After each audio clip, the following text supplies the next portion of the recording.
estamos falando de organizações, nós estamos falando de conceitos, ele como primazia. Agora nós falamos de alma. E o que é alma? É o sopro vital que anima o corpo, que anima o nosso viver, que anima a nossa conduta. Todo aquele sem vida, todo aquele que não tem alma. Você já viu alguém que não tem desejo? Aqueles pessoas que vão lá e matam pessoas, traficam e não dão importância para a vida mais. Eles já perderam a sua alma. Precisam encontrar o seu objetivo, precisam encontrar as suas decisões. Mas eu e você, que Jesus escolheu para estar aqui, para viver vida nova em Cristo Jesus, a nossa alma pulsa dentro de nós. Vamos fazer algo errado, o Espírito Santo de Deus trata no nosso espírito, na nossa alma, dizendo: não faça, porque o que movimenta o corpo é o espírito, o que movimenta o corpo é a alma, e a alma é vida. Todo aquele que tem alma tem vida, todo aquele que tem vida tem a presença, todo aquele que tem presença colocou Jesus no centro para os seus objetivos. E vamos para o terceiro ponto. Nós olhamos a alma e de todo o teu entendimento, fazer o que é certo, faculdade de avaliar o certo, o correto e o errado, a faculdade de nós entender o que é correto de se fazer e o que é errado de nós fazermos. Nós temos essa faculdade quando nós temos a presença de Deus, nós temos a alma, nós temos vida e espírito. No Espírito Santo nós colocamos Jesus como centro. Agora nós temos entendimento santo, nós temos entendimento diante da presença de Deus, e o Espírito Santo nos dá o verdadeiro entendimento do que é certo e do que é errado, do que é bom e do que é ruim, dos dias de hoje em que vivemos, o que é espiritual e o que não é espiritual. Nós nos encontramos hoje em dia em uma impureza cristã, em uma forma adversa de vivência diante da presença de Deus. Muitos que têm colocado muitos objetivos, têm colocado muitas coisas diante de Deus e têm deixado as coisas de Deus de lado. E não estou dizendo aqui de irmão de banco, estou falando de obreiros, estou falando de pastores, estou falando do credencial da igreja. O Evangelho de Jesus Cristo por muitos tem sido denegrido, mas a igreja que vai morar no céu continua marchando para ir morar no céu. Não mudou o conceito, ele é o mesmo ontem, hoje, eternamente. E aqueles que viveram diante da presença de Deus, aqueles que tiveram alma diante de Deus, vida em Cristo Jesus, colocar os pilares de Deus, os seus objetivos, amar a Deus acima de todas as coisas e ter o entendimento de fazer a vontade de Deus. O espetacular disso tudo é a prioridade de Deus. Quando nós priorizamos, Deus começa a trabalhar no meio da sua igreja. Os projetos não dão mais errado. Se dá errado, o Senhor conserta. Se não tem jeito, o Senhor dá jeito. Se não tem hora, o Senhor dá hora. Se não tem objetivo, o Senhor segue o objetivo. Quando tem o pilar de Deus, de amar a Deus acima de todas as coisas, Ele continua estando no centro.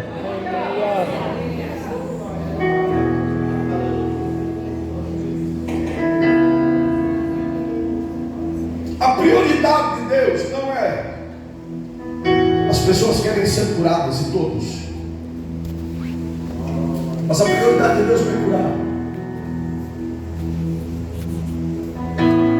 A prioridade de Deus não é enriquecer você.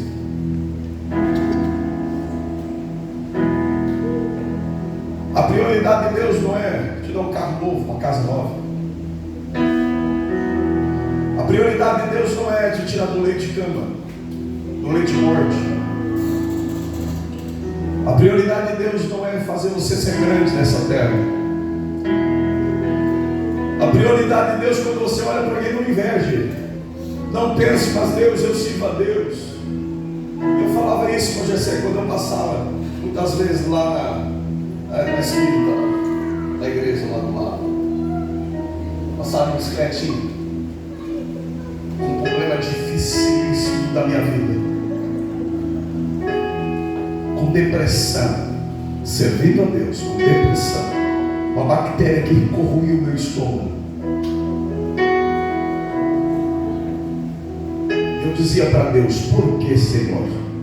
Olha esses carros todos aqui, olha essas vidas todas aqui, amando a si próprio, amando ao seu Deus, e não é a ti, Senhor.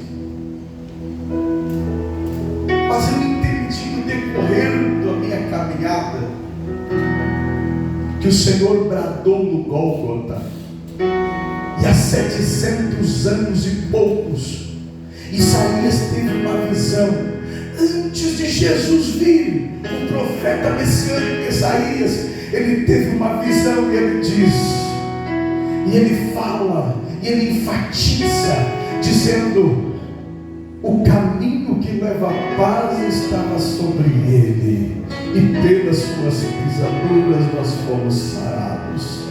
Mas quando ele fala que fomos sarados, ele não fala só de uma enfermidade terrena, ele está dizendo: fomos curados da morte, fomos curados da lei do homem, fomos curados do objetivo. Israel olhava para Jesus e via um objetivo de cura. Quando olhava para, eles estavam sendo sacrados, eles estavam sendo sucados, eles estavam sendo imoralizados por Roma, e eles queriam alguém que os salvasse, e eles estavam esperando um rei que vinha de um trono, eles estavam esperando um rei que vinha de um castelo, eles esperavam de um rei que vinha de algo grande.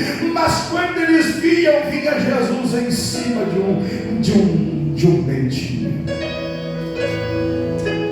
Muitos não queriam aceitar, mas ele subiu em uma cruz e morreu pelos meus e pelos teus pecados, e ele nos deu, abriu a porta de salvação, de vida eterna, para nós morarmos no céu.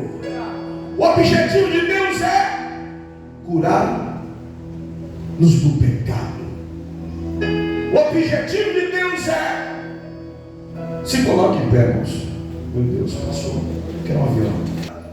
Fazer a obra do Senhor, ter o primeiro pilar como prioridade na nossa vida, é quando nós colocamos um objetivo. Qual o objetivo que você tem colocado diante da presença de Deus? E ele fala por fim: de toda a tua força, com todas as tuas forças. De que forma nós temos nos fortalecido, de que forma nós temos nos esforçado para fazer as vontades de Deus? De que forma nós temos honrado nosso Senhor? De que forma nós temos colocado como primícia a nossa vida? Você jovem, de que forma você tem estagnado a tua vida com toda a tua força diante da presença de Deus? De que forma você tem feito? De que forma você tem colocado a tua vida diante da presença de Deus? Deus está no centro da tua vida? Jesus está no centro do teu coração? Quando Ele está no centro do nosso coração, nós deixamos os namorados de lado. Quando Ele está no centro do nosso coração, os nossos pais não são prioridade. Isso é ter Deus no centro. Os nossos filhos não estão no centro. Cristo precisa estar no centro. Ah, não é que isso? Como é que você vai falar isso? Como é que os meus filhos, eu tenho que cuidar, Deus me deu um dom, com certeza. Mas quem é que te deu? Quem é que te deu essa herança? Quem é que te deu essa prioridade? Mas eu amo demais a minha esposa. Quem é que te deu ela? Quem é que dá saúde para você viver? Quem é que dá saúde para você perceber? Quem é que dá saúde para você entender o privilégio de Deus sobre a tua vida? É Ele que está aqui nesta noite. Você não sente porque não quer, mas Ele está aqui nesta noite, dizendo: se você abrir a porta,